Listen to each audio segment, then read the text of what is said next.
তিরমিজি শরীফের একটা হাদিস আপনাদেরকে যদি শোনাই তাহলে বিষয়টা খারাপ হবে না, তাই না?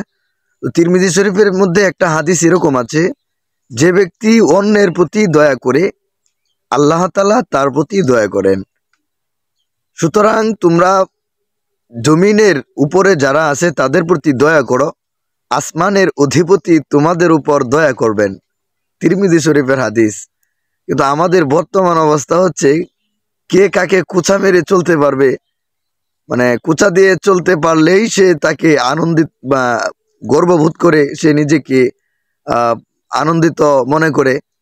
আসলে বিষয়টা এমন হওয়া উচিত ছিল না, কারণ আল্লাহ তাআলা, আল্লাহ রাসূল সাল্লাল্লাহু আলাইহি সাল্লাম বলেন যে তোমরা পৃথিবীবাসীর উপর দয়া করলে আসমানের অধিপতি আল্লাহ তাআলা তোমাদের প্রতি দয়া করবেন। সুতরাং সকলেই একে অপরের প্রতি মেহেরবান, অনুগ্রহশীল হওয়ার তৌফিক আল্লাহ তাআলা দান করুন।